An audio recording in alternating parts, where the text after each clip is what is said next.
আল্লাহ তুমি আসমানকে আপনি বানাও নাই, জমিনকে আল্লাহ আপনি বানাও নাই, রাত এবং দিনকে তুমি আপনি দাও নাই। সুবহানাক, আল্লাহ তুমি মহান পবিত্র। সুবহানাকা ফাকিনা আযাবান নার, সুবহানাকা ফাকিনা আযাবান নার। আল্লাহ তাআলার পবিত্রতা বয়ান করে আর বলে, আল্লাহ তুমি আমাদেরকে জাহান্নাম থেকে মুক্তি দাও। প্রকৃত জ্ঞানী হলো এরা। আর এই কথার সাথে হাদিসের ওই কথার সাথে মিলান। দুনিয়াতে যারা বড় বড় বুজুর্গ ছিল, দুনিয়াতে যারা বড় বড় বুজুর্গ ছিল, বলেন তো তাদের কি পরিমাণ অর্থ সম্পদ ছিল? ছিল? বলেন ছিল? যদি দুনিয়াতে অর্থ সম্পদ থাকা এটা বুজুর্গির আলামত হতো, যদি দুনিয়াতে অর্থ সম্পদ থাকা এটা আল্লাহ তাআলার কাছে মাকবুল হওয়ার আলামত হতো, তাহলে দুনিয়াতে সবচেয়ে বেশি সম্পদ থাকতো নবীদের। আল্লাহর কাছে গ্রহণযোগ্য হওয়ার জন্য যদি সম্পদ গুরুত্বপূর্ণ ভূমিকা রাখতো, তাহলে দুনিয়াতে সবচেয়ে বেশি সম্পদের অধিকারী হতেন কারা? নবীরা। অথচ আল্লাহ তাআলা বলেন নবীদের কোনো সম্পদ ছিল না।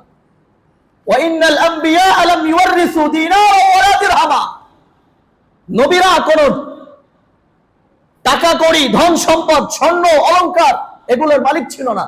ওয়াইন্নামা ওয়ারাসুল ইলম, শুধুমাত্র তারা ইলমের মালিক ছিল। কিসের মালিক ছিল? নবীরা আমাদের জন্য মিরাস হিসেবে রেখে দেওয়া সম্পদ হিসেবে রেখে গিয়েছেন তাদের ইলম, তাদের জ্ঞান। ওই জ্ঞান যারা অর্জন করেছে, ওই জ্ঞান অর্জন করেছে, তারাই হলো দুনিয়া ও আখিরাতে লাভবান। তারাই হলো দুনিয়া আখিরাতে লাভবান। এজন্য আকাবির যারা ছিলেন, বড়রা যারা ছিলেন, সাহাবা ইকরাম রাদিয়াল্লাহু তাআলা আনহুম যারা ছিলেন, সবাই দুনিয়াকে প্রাধান্য দেয়নি, বরং তারা আখিরাতকে প্রাধান্য দিয়েছে। তারা দুনিয়াকে প্রাধান্য দেয়নি, আখিরাতকে প্রাধান্য দিয়েছে। এটার মতলব কি? মতলব আল্লাহ সুবহানাহু ওয়া তাআলা সূরা নাহলের মধ্যে আল্লাহ তাআলা বয়ান করেছেন। সূরা নাহলের 95 নম্বর আয়াত থেকে আল্লাহ তাআলা আলোচনা শুরু করেছেন। আল্লাহ তাআলা বলেন, দুনিয়ার বাস্তবতা আল্লাহ তাআলা তুলে ধরলেন। মা ইনদাকুম ইয়ানফাদ, মা ইনদাকুম ইয়ানফাদ ওয়া মা ইনদাল্লাহি বাক। আল্লাহ বলেন তোমরা যে সম্পদের মালিক হয়েছো, তোমাদের কাছে যে সম্পদ আছে, এই সম্পদ একদিন নিঃশ্বাস হয়ে যাবে। কি হয়ে যাবে? শেষ হয়ে যাবে, ধ্বংস হয়ে যাবে। ওয়া মা ইনদাল্লাহি বাক, আর আল্লাহ তাআলার কাছে যা আছে, আল্লাহ তাআলার কাছে যে সম্পদ আছে, এই সম্পদ শুধুমাত্র বাকি থাকবে। অর্থাৎ আমাদের মালিকানাভুক্ত যত অর্থ সম্পদ আছে, এই সব কিছু কি হয়ে যাবে? ধ্বংস হয়ে যাবে। এটার একটা সংক্ষিপ্ত বাক্যে আল্লাহ তাআলা এই কথাটাকে সূরা আর রহমানের মধ্যে উল্লেখ করেছেন, সংক্ষিপ্ত বাক্যে। সেটা হলো কুল্লু মান আলাইহা ফান। কুল্লু মান আলাইহা ফান, মাত্র 4টা শব্দ। কয়টা শব্দ? বলো না, কয়টা শব্দ? কয়টা? কুল্লু মান আলাইহা ফান, কুল্লু মান আলাইহা ফান। আল্লাহ এটা দিয়ে কি বুঝাইছে জানেন? মানে দুনিয়াতে যা আছে, দুনিয়াতে যা আছে, আল্লাহ বললেন এই সব কিছু বিনাশ হয়ে যাবে, ধ্বংস হয়ে যাবে। কুল্লু মান আলাইহা ফান ওয়া ইয়াবকা ওয়াজহু রাব্বিক, ওয়া ইয়াবকা ওয়াজহু রাব্বিক যুল জালালি ওয়াল ইকরাম। আল্লাহু আকবার। সব শেষ হয়ে যাবে, থাকবেন কে? বলেন না, কে থাকবেন? আল্লাহ। এজন্য আল্লাহ তাআলা বলেন মা ইনদাকুম ইয়ানফাদ ওয়া মা ইনদাল্লাহি বাক। দুনিয়াতে তোমরা যত সম্পদের মালিকানাভুক্ত, যত সম্পদকে তোমরা মালিকানাভুক্ত করেছো, সব সম্পদ ধ্বংস হবে। আল্লাহ তাআলার কাছে যা কিছু রয়েছে এটাই শুধুমাত্র বিদ্যমান থাকবে। এজন্য তাফসীরে বাগাবীর মধ্যে এই আয়াতের তাফসীর করতে গিয়ে ইমাম বাগাবী রাহমাতুল্লাহি আলাইহি একটা হাদিস বয়ান করেছেন। ইমাম বাগাবী রাহমাতুল্লাহি আলাইহি বলেন, মান আহাব্বা দুনিয়াহু আদাররা বিআখিরাতি ওয়া মান আহাব্বা আখিরাতাহু ওয়া মান আহাব্বা আখিরাতাহু আদাররা বিদুনিয়া ফাআথিরু মা ইয়াবকা আলা মা ইয়াফনা। আল্লাহ নবী সাল্লাল্লাহু আলাইহি ওয়াসাল্লাম বলেন, মান আহাব্বা দুনিয়া, যে তার দুনিয়াকে ভালোবাসলো সে আখিরাতের দিক দিয়ে ক্ষতিগ্রস্ত হবে, আর যে আখিরাতকে ভালোবাসলো সে দুনিয়ার দিক দিয়ে ক্ষতিগ্রস্ত হবে। কথা বাস্তব নাকি অবাস্তব? বলেন না, এটা কি বাস্তব কথা নাকি অবাস্তব কথা? যদি কোনো ব্যক্তি দুনিয়াকে প্রাধান্য দেয়, যদি কোনো ব্যক্তি দুনিয়াকে ভালোবাসে, ওয়াল্লাহি সে আখিরাতের দিক দিয়ে ক্ষতিগ্রস্ত হবে। যে দুনিয়াকে ভালোবেসেছে সে আখিরাতের দিক দিয়ে ক্ষতিগ্রস্ত হবে, তার আখিরাত ক্ষতিগ্রস্ত হবেই হবে। আর যে আখিরাতকে ভালোবেসেছে তার দুনিয়া ক্ষতিগ্রস্ত হবেই হবে। আখিরাত ভালোবাসলে দুনিয়া পাওয়া যাবে না, আর দুনিয়া ভালোবাসলে আখিরাতকে পরিপূর্ণভাবে পাওয়া যাবে না। আখিরাতকে ভালোবাসলে দুনিয়াকেও পরিপূর্ণ পাওয়া যাবে না। তো এটা যেহেতু বাস্তব কথা, আল্লাহ নবী বললেন ফাআসিরু মা ইয়াবকা আলা মা ইয়াফনা। সুতরাং তোমাদের উচিত হলো যে জিনিস ধ্বংস হবে ওইটার উপরে ওই জিনিসকে প্রাধান্য দাও, যেটা বাকি থাকবে, চিরস্থায়ী ভাবে থাকবে, ধ্বংস হবে না জীবনে কোনোদিন, তোমরা ওইটাকে প্রাধান্য দাও। দুনিয়ার এগেনস্টে আখিরাত যদি তলব করতে যায়, তাহলে আমরা আখিরাত চাইলে দুনিয়া পরিপূর্ণ পাবো না। আবার যদি আমরা দুনিয়া পরিপূর্ণ পেতে যাই, তাহলে আখিরাতকে আমরা পরিপূর্ণ পাবো না, পাবো। সুতরাং এই মুহূর্তে সিদ্ধান্তটা কি হবে? আল্লাহ নবী বললেন, যেহেতু দুনিয়া পেতে গেলে আখিরাত ক্ষতিগ্রস্ত হচ্ছে, আখিরাত পেতে গেলে দুনিয়া ক্ষতিগ্রস্ত হচ্ছে, সুতরাং সিদ্ধান্ত হবে এটা যে যেটা অবিনশ্বর ধ্বংস হয়ে যাবে ওইটাকে বাদ দিয়ে যেটা ধ্বংস হবে না তোমরা ওইটাকে প্রাধান্য দাও। তাহলে ধ্বংস হবে কি? ধ্বংস হবে কি? বলে না, সবাই বলে না, মানে বুঝতেছে না। ধ্বংস হবে কি? দুনিয়া যদি ধ্বংস হয় তাহলে বুদ্ধিমান কি দুনিয়াকে প্রাধান্য দিবে? বুদ্ধিমান যারা তারা দুনিয়াকে প্রাধান্য দিবে, বরং তারা আখিরাতকে প্রাধান্য দিবে। কারণ আল্লাহ রাসূল বলেন, আল্লাহ তাআলা বলেন ওয়াল আখিরাতু খায়রুন ওয়া আবকা, ওয়াল আখিরাতু খায়রুন ওয়া আবকা। আখিরাতই ভালো, আখিরাতই চিরস্থায়ী। আখিরাতের জন্য যেটা করব এটাই ভালো, আর আখিরাতের জন্য যেটা ছেড়ে দিচ্ছি, রেখে যাচ্ছি, ইনভেস্ট করতেছি, জমা করতেছি, এটাই আমাদের চিরস্থায়ী, এটাই আমাদের চিরস্থায়ী।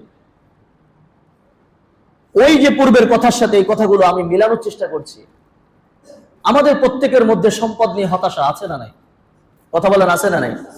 সবাই হতাশযুক্ত, আমার এটা নাই, আমার এটা নাই, আমার এটা নাই, আমার এটা নাই, সবাই বলি না, বলি না। এটাই আল্লাহ নবী বাস্তবভাবে উল্লেখ করেছেন, ইয়াকুল ইবনু আদম মালি মালি। প্রত্যেক মানুষ এই কথা বলবে, এটা আমার, এটা আমার, আমার এটা নাই, এটা নাই। সম্পদ নিয়ে যত অসহায়ত্ব, আল্লাহ রাসূল চোখে আঙ্গুল দিয়ে বোঝাই দিলেন, মিয়া সম্পদ সম্পদ করো, তোমার সম্পদ আসলে কোনটা দেখো। তুমি যেটা খেয়েছো শেষ করেছো এটাই তোমার, যেটা তুমি পূরণ করে ফেলেছো এটাই তোমার, আর যেটা তুমি আল্লাহর জন্য খরচ করেছো ওটাই তোমার, বাকিগুলো সব অন্যদের সম্পদ, তোমার না। বাস্তব নাকি অবাস্তব? বলে বাস্তব নাকি অবাস্তব? আর এদিকে আল্লাহ নবী বললেন মান আহাব্বা দুনিয়াহু আদাররা বিআখিরাতি, যে দুনিয়াকে ভালোবাসবে সে আখিরাতে ক্ষতিগ্রস্ত হবে। ওয়া মান আহাব্বা আখিরাতাহু আদাররা বিদুনিয়া, আর যে আখিরাতকে ভালোবাসবে সে দুনিয়া ক্ষতিগ্রস্ত হবে। সুতরাং বুদ্ধিমান যে সে কি করবে? যেটা থাকবে এটাকেই সে গ্রহণ করবে, না যেটা ধ্বংস হবে এটাকে তো গ্রহণ করবে। বলেন, আমি একটা সহজ কথা বলি, 1 লক্ষ টাকা হলে স্বর্ণ পাওয়া যায়, 1 লক্ষ টাকা হলে পুরা ঘর কাঁচামাল দিয়ে ভরে ফেলা যায়, যায় না? যায় না? হ্যাঁ, বরং আপনি ওই দিনে পুরা বাংলাদেশের সবচেয়ে স্টপার, আপনার থেকে বড় বিজনেসম্যান ওই দিন আর কেউ নেই। 1 লক্ষ টাকার কাঁচামাল, কিন্তু 1 লক্ষ টাকার কাঁচামাল আপনি ঘরে ঢুকানোর পরে যদি হিমাগার না থাকে, এটা থাকবে কত সময় থাকবে বলেন তো? কতটুকু সময় থাকবে? সর্বোচ্চ 2 দিন 3 দিন, এরপরে সব পচন ধরা শুরু হয়ে যাবে না? যাবে নাকি বলেন? কাঁচামাল এটা পচনশীল মাল না? হ্যাঁ, আর একজন ব্যক্তি বুদ্ধি করেছে কি, সে 1 লক্ষ টাকা দিয়ে কাঁচামাল কেনে নেয়, কিনেছে হলো স্বর্ণ, যেটা মৃত্যু পর্যন্ত অক্ষত অবস্থায় থাকবে। সে তো স্বর্ণ পেয়েছে মাত্র 1 টুকরা। কতটুকু? 1 টুকরা সম্পদ পেয়েছে। এখন যদি সে চিন্তা করে আমি এত টাকা দিয়ে 1 টুকরা সম্পদ না কিনে, সে যদি বুদ্ধিমান হয়, সে কি কোনোদিন ওই ঘর ভরে কাঁচামাল কিনবে? বলেন, কিনবে? কারণ কাঁচামাল অতি তাড়াতাড়ি নষ্ট হয়ে যাবে, আর স্বর্ণ মৃত্যু পর্যন্ত এটা অক্ষত অবস্থায় থাকবে, কমবেও না পারবো না, সে যতটুকু পেয়েছে ততটুকু। হ্যাঁ, শুধুমাত্র দামের মধ্যে তারতম্য হতে পারে। 1 লক্ষ টাকা সম্পদ, যারা ইতিপূর্বে 1 লক্ষ টাকা স্বর্ণ কিনেছে, এখন কিনতে গেলে তাদের ওই স্বর্ণটার দাম আছে প্রায় 3 লাখ 4 লাখ টাকা। এটা বাস্তব কথা। কোন বুদ্ধিমান সে কাঁচামাল কিনে তার সম্পদকে নষ্ট করবে না। তো আল্লাহ তাআলা আমাদের দুনিয়ার ব্যাপারে বলেছেন এটাই, যে দুনিয়া অতি তাড়াতাড়ি ক্ষতির সম্মুখে নিয়ে চলে যাবে, ধ্বংসের কি বলে মুখে চলে যাচ্ছে।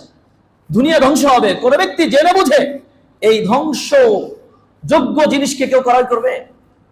কেউ নিবে? কেউ নিবে না। সুতরাং যারা বুদ্ধিমান তারা কি করে? তার অর্থটাকে আর দুনিয়ার জন্য ইনভেস্ট না করে বরং আখিরাতের জন্য করে। এই জন্য আল্লাহ রাসূল বলেন, ফাআসিরু মা ইয়াবকা আলা মা ইয়াফনা। সুতরাং যে সম্পদ ধ্বংস হবে ওইটার উপরে, যে সম্পদ ধ্বংস হবে না ওইটাকে তোমরা প্রাধান্য দাও। আল্লাহ তাআলা তো বলে দিয়েছেন দুনিয়া ধ্বংস হবে, আখিরাত কি ধ্বংস হবে? আখিরাত কি ধ্বংস হবে? আখিরাতের জীবন শুরু হবে আর শেষ হবে কোনদিন? শেষ হবে না। ওয়াল আখিরাহ খায়রুন ওয়া আবকা। আবকা মানে হলো একেবারে চিরস্থায়ী, যার কোনো কি নাই, শেষ নাই, যার শুরু আছে শেষ নেই।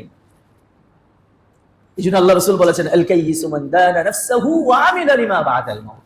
বুদ্ধিমান হলো সে যে নিজের জীবনের হিসাব নিয়ে মৃত্যুর পরবর্তী জীবনের জন্য সে প্রস্তুতি গ্রহণ করেছে, মৃত্যুর পরবর্তী জীবনের জন্য সে কাজ করেছে।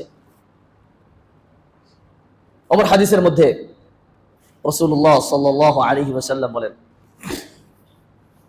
এই হাদিসটি আল্লাহ রাসূল সূরা নাহলের 97 আয়াতের তাফসীরের মধ্যে মুফাসসিরিন ইকরাম উল্লেখ করেছেন। আল্লাহ তাআলা বলেন, মান আমিলা সালিহান মিন যাকারিন আও উনসা ওয়া হুয়া মুমিন ফালানুহয়িয়ান্নাহু হায়াতান তাইয়্যিবা।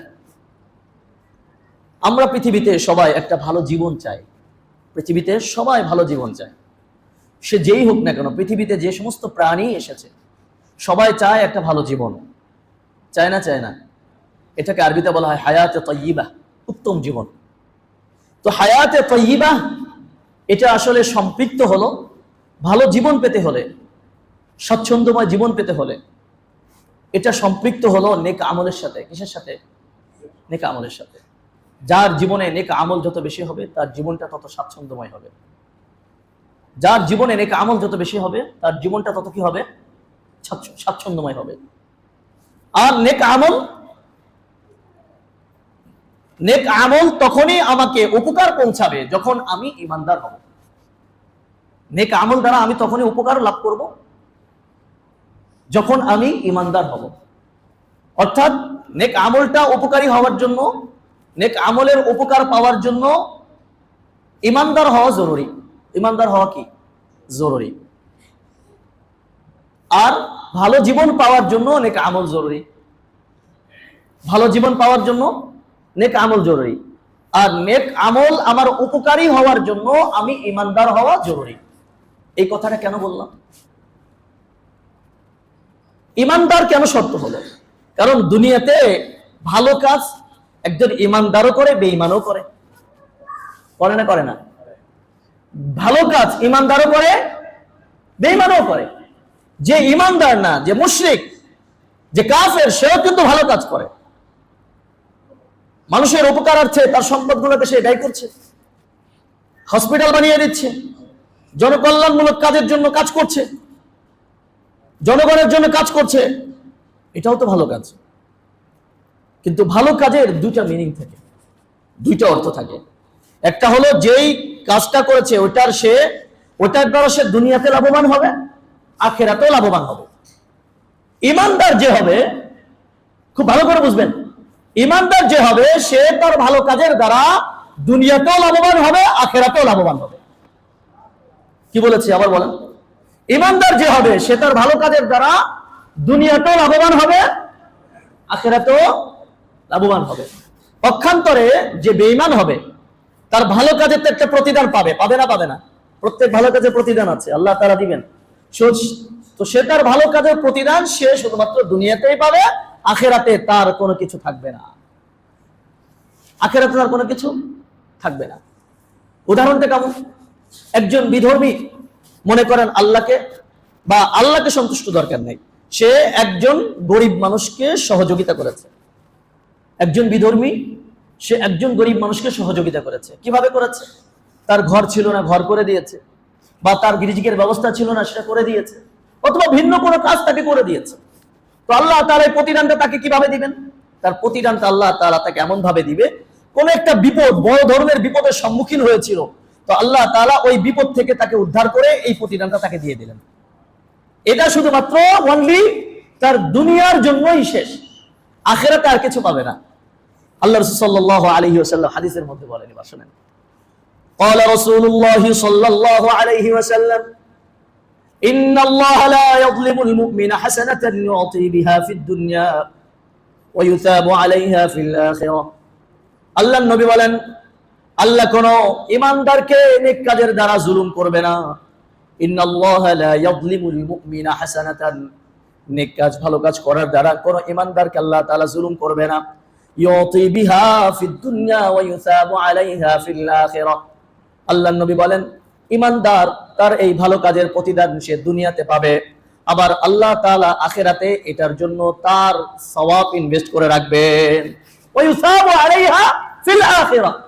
দুনিয়াতে তো সে এটা মানে প্রতিদান পাচ্ছে, দুনিয়াতে প্রতিদান তো পাবেই, আর আখিরাতের জন্য আল্লাহ তাআলা এটা ইনভেস্ট করে রাখলেন, আখিরাতেও এটা প্রতিদান তার আছে। ওয়া আম্মাল কাফিরু ফায়ুতি হাসানাতিহি ফিদ দুনিয়া হাত্তা ইযা আফদা ইলাল আখিরাতি লাম তাকুন লাহু হাসানাতান ইউতি বিহা খায়রা। আল্লাহর নবী বলেন, বেঈমান কাফের তার দুনিয়ার যত প্রাপ্য আছে, ভালো কাজের প্রাপ্য, সে দুনিয়াতে পেয়ে যাবে। হাত্তা ইযা আফদা ইলাল আখিরাহ, সর্বশেষ যখন সে আখিরাতের ময়দানে উপস্থিত হবে, লাম তাকুন লাহু হাসানা, দুনিয়াতে আল্লাহ তাআলা প্রতিটি ভালো কাজের প্রতিদান দেওয়ার কারণে তার কোনো নেক কাজ আর বাকি থাকবে না। ইউতা বিহা খায়রান, যেটার মাধ্যমে তার জন্য ভালো কিছুর ফয়সালা করা যায়। এই যে বেনিফিটটা, ভালো কাজের বেনিফিট দুনিয়াতেও পাবে, আখিরাতেও পাবে, এটা কে পাবে? বলে না কে পাবে? ঈমানদার পাবে। এজন্য মুফাসসিরিন ইকরামে কথা বলেন, ভালো জীবন পাওয়ার জন্য নেক কাজ শর্ত, ভালো জীবন পাওয়ার জন্য নেক কাজ শর্ত, আর নেক কাজটা উপকারী হওয়ার জন্য ঈমানদার হওয়া শর্ত। নেক কাজটা উপকারী হওয়ার জন্য ঈমানদার হওয়া শর্ত। কারণ আল্লাহ তাআলা যে দুনিয়াতে আল্লাহ তাআলার কাছে চেয়েছে, আমরা দুনিয়াতে অনেক দোয়া করি না আল্লাহ তাআলার কাছে, আল্লাহ আমাকে এটা দাও, আল্লাহ আমাকে এটা দাও, আল্লাহ আমাকে এটা দাও। অনেক সময় দোয়া কবুল হয়, অনেক সময় দোয়া কবুল হয় না, তাই না? এটা বাস্তব না অবাস্তব? হাদিসের কথা হলো, আল্লাহ তাআলা বলেন, বান্দা যদি আমার কাছে হাত উত্তোলন করে, তো আমি তো মালিকুল মুলুক, আমি তো সমস্ত বাদশাদের বাদশা, আমি বিশ্বজাহানের মালিক, তো আমি আমার বান্দাকে খালি হাতে ফিরিয়ে দিতে আমি লজ্জাবোধ করি। আল্লাহর কাছে, একজন বাদশার কাছে, দুনিয়ার কোন বাদশার কাছে হাত পাতলে সে তাকে খালি হাতে দিবে? বলেন না। মাননীয় প্রধানমন্ত্রীর কাছে যদি কেউ হাত পাতে, তাকে খালি হাতে ফেরত দিবে? সে দিবে না। সে তার সাধ্য মোতাবেক তাকে যথেষ্ট সে হেল্প করবে। আর আল্লাহ সুবহানাহু ওয়া তাআলার কাছে, যিনি হলেন গোটা পৃথিবীর মালিক, আসমানের মালিক, জমিনের মালিক, এবং আসমান এবং জমিন থেকে বড় আরশ আযীমের মালিক, তিনি আমাকে আপনাকে কি ব্যর্থ হাতে ফিরিয়ে দিবেন? প্রশ্নই আসে না। তাহলে ওই যে দোয়া করেছিলাম পাইনি, আল্লাহ তাআলা আমার আপনার ওই দোয়ার প্রতিদানটা আখিরাতের জন্য আল্লাহ তাআলা রেখে দিয়েছেন। সুবহানাল্লাহ, আসমান মিয়া। এটা আখিরাতে যাওয়ার পরে ময়দানে মাহশারে দেখবো যে ওই যে এটা চেয়েছিলাম আল্লাহ দেয় না, এটা এখন রেখে দিয়েছে। তখন আপনার কাছে ভালো লাগবে না? লাগবে না? হ্যাঁ? এক বাবার কাছে সন্তান হাত পেতেছে, বাবা আমাকে একটা ল্যাপটপ দাও। কখন চেয়েছে হলো যখন বাবা মানে সন্তান ল্যাপটপ সম্পর্কে কিছু বোঝে না, ল্যাপটপ সম্পর্কে কিছুই বোঝে না, শিশু বয়সে। এখন বাবার এই কথাটা তো ভালো লেগেছে, কারণ বাবার কাছে সন্তান আবদার করবে, এটাই বাবার জীবনের সবচেয়ে বড় স্যাটিসফ্যাকশন। সন্তানের আবদার পুরা করবে, এটাই বাবার সবচেয়ে বড় স্যাটিসফ্যাকশন এবং আনন্দ। যদি কোনো বাবা তার সন্তান তার কাছে আবদার না করে, মনে মনে ক্ষুব্ধ হয় না? তুমি তো কিছু বলো না, কিছু তো চাও না। আর যে বারবার চায় তাকে বাবা একটা চুমো দেয়, ঠিক আছে বাবা আমি চেষ্টা করবো তোমারটা পুরা করার জন্য। এখন যে ছোট বাচ্চা বাবার কাছে ল্যাপটপ আবদার করেছে, ওই ছোট বয়সে তাকে ল্যাপটপ দেওয়া যাবে? এখন বাচ্চাটা যখন একটা পর্যায়ে গিয়েছে, পড়ালেখা শেষ করে এসএসসি সবগুলো ইন্টার কমপ্লিট করেছে। এখন সন্তানের ওই কথাটা তার মনে ছিল, এর মাঝখানে সে কিছু বলেনি, বাবার ওই কথাটা মনে ছিল। হঠাৎ একদিন নিজে কোন এক মার্কেটে গিয়ে সন্তানকে না জানায় তার জন্য আপনার মনে করেন ল্যাপটপটা কিনে নিয়ে এসছে, এসে সন্তানের চোখটা বেঁধে বলছে, বাবা এটা তোমার জন্য সারপ্রাইজ। এখন সন্তান চোখ খুলে দেখে যে আমার বাবা আমার জন্য ল্যাপটপ কিনে নিয়ে আসছে। আচ্ছা বলেন তো, এটা কি তার প্রত্যাশাও ছিল না তার বাবা তাকে দিবে? এই অপ্রত্যাশিত জিনিস যখন সে তার সামনে পাবে, তার কি আনন্দের কোনো শেষ থাকবে? কথা বলেন, কোনো আনন্দের শেষ থাকবে? তো আল্লাহ সুবহানাহু ওয়া তাআলা, আমরা দুনিয়াতে যত দোয়া করেছি মনে হয়েছে এটা কবুল হয় নাই, এটা পাবো না, আমাদের অপ্রত্যাশিত রয়ে গিয়েছে। ময়দানে মাহশার আল্লাহ তাআলা আমাদের আমলনামা যখন আমাদের হাতে দিবেন, তো আমলনামা যখন আমরা হাতে পাবো, দেখবো তখন দেখবো যে অপ্রত্যাশিত ভাবে আমি যেটা দুনিয়াতে চেয়েছিলাম পাইনি, আল্লাহ এখন দিয়ে দিয়েছে। সুবহানাল্লাহ। ফায়ুসাবু আলাইহা ফিল আখিরাহ। এজন্য আখিরাতকে প্রাধান্য দেওয়া দরকার, এজন্য আখিরাতকে প্রাধান্য দেওয়া দরকার। আল্লাহ তাআলা বলেন, মান আমিলা সালিহাম মিন যাকারিন আও উনসা ওয়া হুয়া মুমিন, যে ঈমানদার নেক কাজ করে, সে নারী হোক পুরুষ হোক, নেক কাজ করেছে, ঈমানের সাথে নেক কাজ করেছে, আল্লাহ বলেন ফালানুহয়িয়ান্নাহু হায়াতান তাইয়্যিবা, আমি তাকে একটা উত্তম জীবন দিব। কেমন জীবন দিবেন বলেন না? উত্তম জীবন, যে জীবনে কোনো প্রেশারই থাকবে না, যে জীবনে কোনো রিজিকের অভাব থাকবে না, যে জীবনে অন্যের কোনো প্রাধান্যতা থাকবে না, যে জীবনে অন্যের কোনো রাজত্ব চলবে না, আল্লাহ তাআলা তাকে একক রাজত্বের মালিক বানিয়ে দিবে। সুবহানাল্লাহ। যেটা আমরা আমাদের আকাবিরদের মধ্যে পেয়েছি, বড়দের মধ্যে পেয়েছি, তারা তাদের জীবনটাকে আল্লাহর ইবাদতের জন্য শেষ করে দিয়েছে। আল্লাহ তাআলা তাদের একটা নিরাপদ জীবন দিয়েছে। কি দিয়েছেন? নিরাপদ জীবন দিয়েছে। পৃথিবীর রাজা বাদশাদের চোখে আঙ্গুল রেখে তারা কথা বলার মতো ক্ষমতা ছিল তাদের। কেন ছিল? কারণ পৃথিবীর রাজা বাদশা তো হলো ক্ষুদ্র একটা মাখলুক, আর তার সম্পর্ক তো হলো এই মাখলুকের খালেকের সাথে, এই মাখলুকের মালিক যিনি তার সাথে সম্পর্ক। সুতরাং এই মাখলুককে তো ভয় পাওয়ার কোনো দরকার নাই, আছে নাকি বলেন? যার কারণে আমি আপনাদেরকে শোনাই, আপনার তৎকালীন সময় আইয়ুব খানের বিরুদ্ধে আমাদের পশ্চিম, এই যে আমরা কি বলে এটা, আমাদের পূর্ব পাকিস্তানের প্রখ্যাত আলেম দ্বীন হযরত মাওলানা শামসুল হক ফরিদপুরি রহমতুল্লাহ আলাইহি, নাম শুনেছেন না? নাম শুনেছেন? শামসুল হক ফরিদপুরি রহমতুল্লাহ আলাইহি একটা কনফারেন্সে আইয়ুব খান উপস্থিত ছিল তৎকালীন সময়। আইয়ুব খান তো তখন পুরা পাকিস্তানের কি প্রেসিডেন্ট। তো উনি পরিবার পরিকল্পনার ব্যাপারে উনি সিদ্ধান্ত দিতে এসেছিল। পরিবার পরিকল্পনা যারা কাজ করে তারা কি ভালো কাজ করে? হ্যাঁ, মানুষকে দারিদ্রতার ভয় দেখায় সন্তান একটা হলে ভালো হয়, দুইটার বেশি নাই, এই স্লোগানটা সবার আগে থাকে তাদের। ঠিক না ঠিক বলেন? আমার কথা বুঝতেছেন? সন্তান একটা হলে ভালো হয়, দুইটার বেশি। অথচ আল্লাহ রাসূল বলেন যে তোমরা বেশি বেশি সন্তান জন্ম দাও, কারণ কিয়ামতের দিন আমি আমার উম্মতকে নিয়ে আমি গর্ব করব। আল্লাহ তাআলা বলেন, তোমরা রিজিকের ভয়ে তোমাদের সন্তানদেরকে তোমরা হত্যা করো না। লা তাকতুলু আওলাদাকুম খাশিয়াতা ইমলাক, তোমরা দারিদ্রতার ভয়ে তোমাদের সন্তানদেরকে তোমরা হত্যা করো না। আর পরিবার পরিকল্পনায় যারা আছে তারা আমাদেরকে দারিদ্রতার ভয় দেখিয়ে অন্যায় করতে বাধ্য করে। তাদের স্লোগান হলো সন্তান একটা হলে ভালো হয়, দুইটার বেশি নয়। কিন্তু দেখা যায় যে তাদের এই কথাগুলো মানতে গিয়ে এক বাবার দুইটা সন্তান কোন ক্রমে অ্যাক্সিডেন্টে একসাথেই মারা গিয়েছে। এখন এই বাবার কিছু থাকলো? যদি সন্তান হতো 5টা, 2টা চলে গেলে আরো 3টা আছে, কোন আফসোস আছে তার? নেই। সুতরাং এগুলো দারিদ্রতার ভয় দেখায় শয়তান, আর শয়তানের সঙ্গ যারা দেয় তারাই আমাদেরকে দারিদ্রতার ভয় দেখায়। তো আইয়ুব খান তৎকালীন সময়ে আপনার এই পরিবার পরিকল্পনার এই চিন্তাকে বাস্তবায়ন করার লক্ষ্যে সে একটা কনফারেন্স করছিল। ওই কনফারেন্সের মধ্যে হযরত মাওলানা শামসুল হক ফরিদপুর রহমতুল্লাহ আলাইহি একা ছিলেন, এবং তিনি একাই এটার বিরোধিতা করেছিলেন। আইয়ুব খানকে তখন তিনি হুঁশিয়ারি দিয়েছিলেন। তার হুঁশিয়ারির বিপক্ষে আইয়ুব খান বলেছিল